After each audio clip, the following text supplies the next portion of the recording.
আজকের ভিডিও শুধুমাত্র এইচএসসি 26-এর জন্য। যারা এইচএসসি 26 তাদের শনিবারে এক্সাম, এই দু একটা দিনের মধ্যে কতটুকু করলে ভালো হয়, কোন কোন টপিকসগুলো একটু রিভিশন দিলে ভালো হয়, সেই সম্পর্কে আজকের ভিডিওটা। অর্থাৎ তোমাকে শর্ট সাজেশনের মাধ্যমে কিভাবে দ্রুত তুমি রিভিশন দিয়ে ভালো একটা পরীক্ষার প্রস্তুতি নিয়ে পরীক্ষা হলে যেতে পারো। তো দেখো, এখানে তথ্য প্রযুক্তির 6টা অধ্যায়ের নাম লেখা আছে। অর্থাৎ আমরা এই 6টা অধ্যায় সম্পর্কে সবাই পরিচিত, ঠিক আছে, সবাই জানি কম বেশি। তো দেখো, দেখো এখানে প্রথম অধ্যায় তথ্য প্রযুক্তি, দ্বিতীয় অধ্যায়, তৃতীয় অধ্যায়, চতুর্থ অধ্যায়, পঞ্চম, ষষ্ঠ, ঠিক আছে।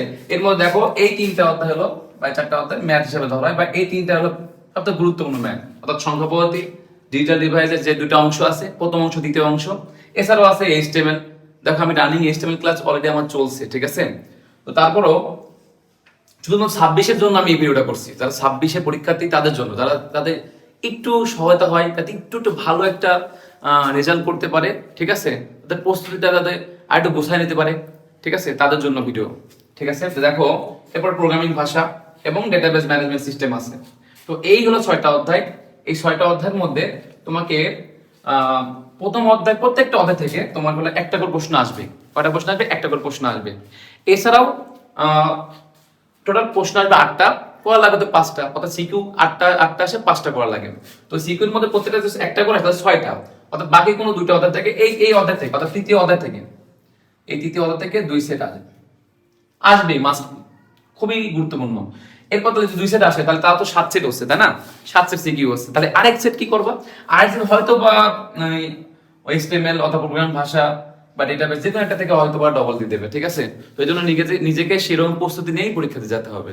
তো এই বিষয় সম্পর্কে তো আমরা কম বেশি সবাই জানি। তো প্রথম অধ্যায়ে আমরা এখানে পাশেই লিখছি তোমাদের জন্য প্রথম অধ্যায়ে কোন কোন টপিকগুলো বললে তোমরা খুব সহজেই পরীক্ষায় কমন পাবা ইনশাআল্লাহ। তো দেখো, প্রথম অধ্যায়ে আছে বিশ্বজ্ঞান টপিক সম্পর্কে, যেমন কর্মসংস্থান, যোগাযোগ, শিক্ষা, গবেষণা, এই সকল টপিক সম্পর্কে তুমি যদি একটু ভালো ধারণা রাখো, অর্থাৎ তোমার যে বোর্ডের বই বলো বা টেক্সট বই বলো বা গাইড থেকে পড়ো, যেখান থেকে পড়াশোনা করে, এই সম্পর্কে পড়লে তুমি খুব সহজে কম পাবা।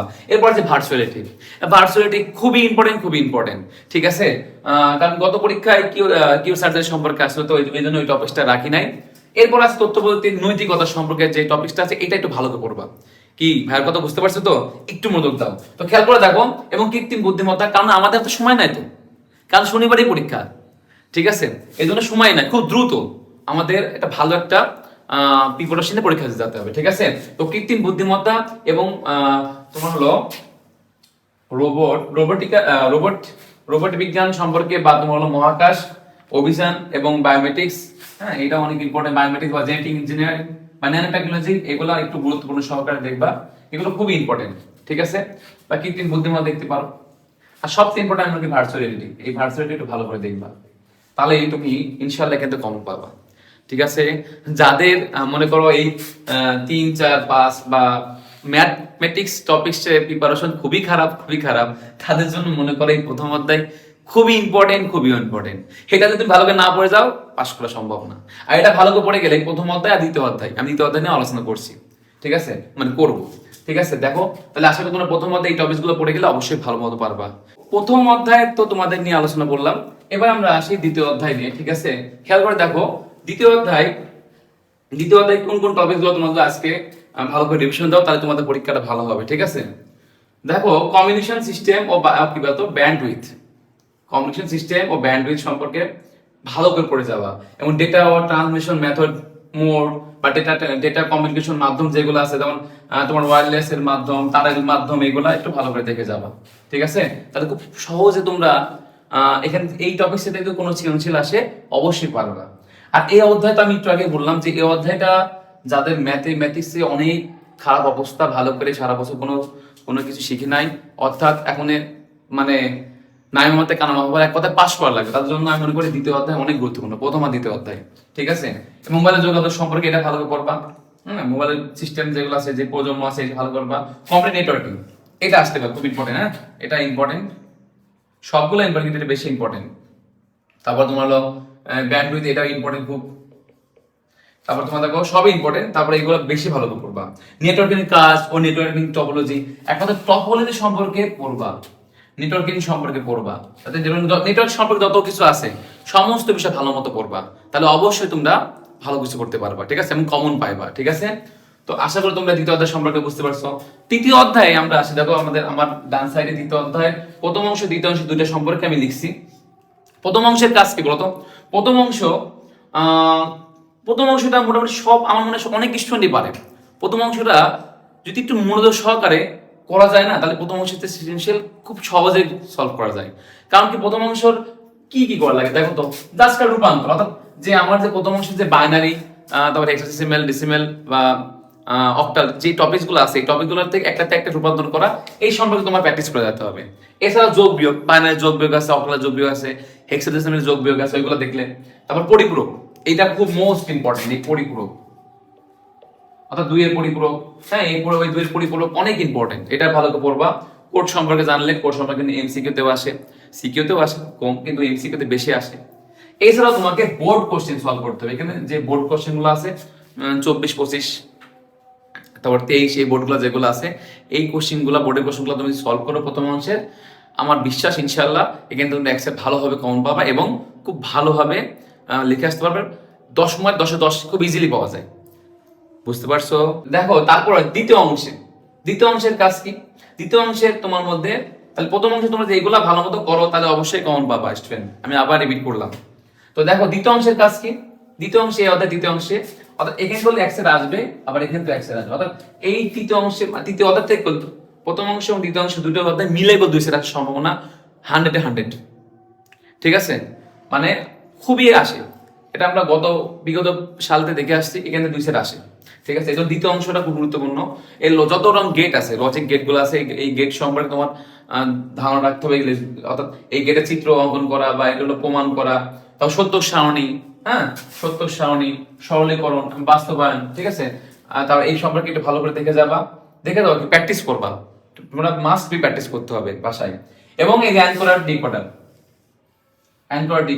তারপর অ্যাডার,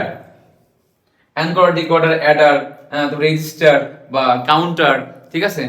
এই সকল সম্পর্কে তুমি যদি ভালো করে বোর্ডের কোশ্চেন সহকারে তুমি যদি সলভ করো, একটা করে এক্সাম্পল বা দুইটা করে এক্সাম্পল তুমি যদি করো না এখন, তাহলে সব মনে পড়ে যাবে। তাহলে তুমি একটা ভালো একটা প্রিপারেশন নিয়ে পরীক্ষা দিতে পারবা, ঠিক আছে। এবং একটু মোটামুটি মনোযোগ দিয়ে করলে আমার মনে হয় আইসিটি A+ পাওয়া খুবই সহজ। তো আমার কথাগুলো তোমরা সবাই বুঝতে পারছো স্টুডেন্ট। আমি মনে করি এই টপিকসগুলো করলে তোমার আর বাইরে কোনো টপিকস করা লাগবে না, ঠিক আছে। আর এখানে মোটামুটি সবগুলাই আছে। তো আশা করি তোমার কথা বুঝতে পারছো প্রিয় শিক্ষার্থীবৃন্দরা। আমরা পরবর্তী অধ্যায়ে যাই। প্রিয় শিক্ষার্থীবৃন্দরা, আমাদের তৃতীয় অধ্যায়ের মতো তোমাদের আমি মোটামুটি ধারণা দিয়ে দিচ্ছি, ঠিক আছে। এবার দেখো আমরা আসি চতুর্থ অধ্যায়ে। চতুর্থ অধ্যায় কি সম্পর্কে তোমরা ভালো মতো পড়বা। HTML অঙ্ক তো সবার করাই লাগবে, এখানে তো অঙ্কের একটা অধ্যায়, ঠিক আছে। HTML অঙ্কটা খুব ভালো মতো করা লাগবে, খুবই ভালো মতো, ঠিক আছে। এবং কি কি সম্পর্কে HTML অঙ্কগুলো প্র্যাকটিস করে যাবা সে দেখো, সেটা টেবিল সম্পর্কে, কি সম্পর্কে, টেবিল। তারপর প্যারাগ্রাফ আকারে আসতে পারে HTML, সবই HTML, কিন্তু আবার তালিকা আকারে আসতে পারে, সবই HTML, কিন্তু এগুলা দেখবা পার্ট টু পার্ট আকারে থাকে, টেবিল আকারে আসে, প্যারাগ্রাফ আকারে আসে, তালিকা আকারে আসে, এবং বর্ণযুক্ত থাকে। এবং এইটা বেশি খুব থাকে গল্পে বা ঘরে থাকে কাঠামো, কয়েক রকম যে কাঠামোগুলো আছে, এই কাঠামোগুলা বা কোন কাঠামো কোন কাঠামো, এটা একটু ভালো করে দেখে যাবা। মূলগুলোর মধ্যে দেওয়া আছে এবং গাইডে অনেক সৃজনশীল সাথে দেওয়া আছে, মানে ভালো করে দেখলেই চতুর্থ তোমরা ভালো মতো কমপ্লিট করতে পারবা। এখন যার ধরো মোটামুটি HTML করা আছে বা জানা আছে, তার জন্য এটা খুবই ভালো হবে, বেস্ট হবে। কিন্তু যারা একদমই নতুন, একদিন পরিণাটির মতো, তাদের আসলে খুব কষ্ট হয়ে যাবে। এই জন্য তাদের উচিত প্রথম দ্বিতীয় অধ্যায় খুব ভালো মতো পড়া এবং প্রত্যেকটা অধ্যায়ের সংক্ষিপ্ত প্রশ্নগুলা, কগুলা এবং পাশাপাশি MCQ গুলো খুব ভালো মতো দেখে যাওয়া উচিত, ঠিক আছে। আচ্ছা দেখো, তাহলে এই HTML এর MCQ গুলো তোমরা ভালো করে দেখবা। এবং আসে পঞ্চম অধ্যায়, প্রোগ্রামিং অধ্যায়, অর্থাৎ প্রোগ্রামিং ভাষায় তোমরা জানো প্রোগ্রামিং অধ্যায়, ঠিক আছে। এই প্রোগ্রামিং অধ্যায় নিয়ে আমি বিস্তারিত অবশ্যই আলোচনা করবো 27 বা 28 সালের ব্যাচের জন্য, কিন্তু আমি 26-এর জন্য এখন আপাতত এই সাজেশনমূলক ভিডিওটাই করছি, যাতে তো যাদের 26-এর ব্যাচের জন্য ভালো হয়, ঠিক আছে। দেখো প্রোগ্রামিং সময় তোমার কি করতে হবে, প্রোগ্রামিং যে টপিক গুলো আছে, তোমার হলো প্রোগ্রামিং ভাষা যে 4 রকম প্রোগ্রামিং করা হয়, এটা প্র্যাকটিস করবা। পাশাপাশি তোমার হলো অ্যালগরিদম, ফ্লো চার্ট, সেই সম্পর্কে করবা।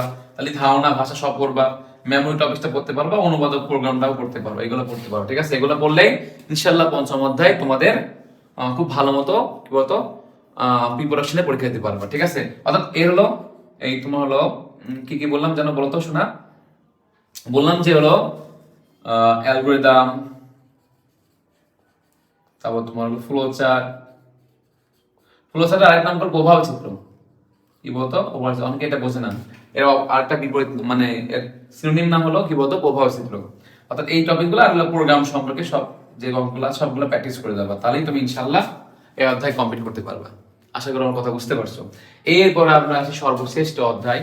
অর্থাৎ যদি কারোর প্রথম 5 অধ্যায় ভালো মতো প্রিপারেশন থাকে না, তার এই 6ষ্ঠ অধ্যায় প্যারা নেওয়া লাগে না, কোনো প্যারা নেওয়া লাগে না।